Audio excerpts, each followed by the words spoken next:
Good evening. The news summary for this Tuesday, 16th of April.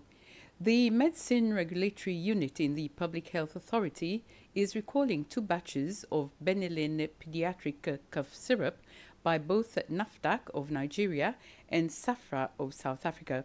This follows quality concerns arising from an unacceptable high level of diethylene glycol detected through laboratory analysis. Diethylene glycol is toxic to humans when consumed and can prove to be fatal. Toxic effects can include abdominal pain, vomiting, diarrhea, inability to pass urine, headaches, amongst others. The cough syrup is manufactured by Johnson & Johnson of South Africa. The Medicine Regulatory Unit advises all pharmaceutical outlets and members of the public who might have the following 2 batches of the cough syrups to immediately discontinue distribution, sale, or use of the product and to return the product to the nearest healthcare facilities.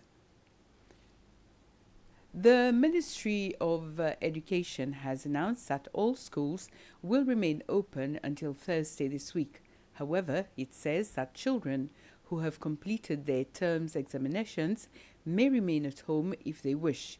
On the other hand, parents who have not made any arrangement for their supervision may bring them to school until Thursday.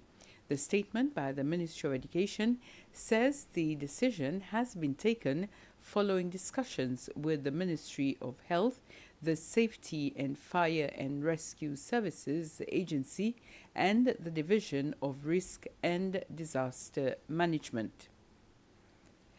Meanwhile, at least 2 other incidents involving what's thought to be a sort of suffocating and itching gas have been reported at Belaza and Lausier schools today. At Lausier School, parents rushed to pick up their children by mid-morning after several pupils started getting sick after yet another foul gas smell incident in the school's vicinity. The school's head teacher said 6 students and 2 teachers were taken to hospital.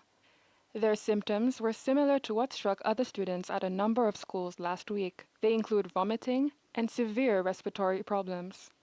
The school's headmistress, Juliana Agatin, said that as soon as students were brought to hospital, many parents rushed to the school to pick up their kids. At Belaza, the school's head teacher, Ariel Mochi, said children had to leave their classes just before 10:30 as the foul smell spread throughout the school compound. 8 pupils received medical assistance. Most other kids had to be moved to the district's administration office as they await their parents.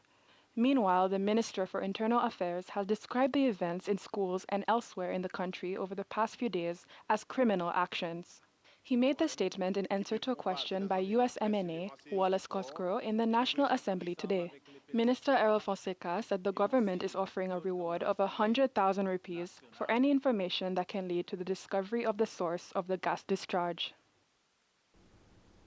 Most of the residents of the Lapas housing estate on La Digue who have already purchased their houses have already received their title deeds. It was the Minister for Lands and Housing, Billy Rangasamy, who made the statement during question time in the National Assembly this morning. This 10 cas qui finit payé, mais pas encore gagné les autres l'avant.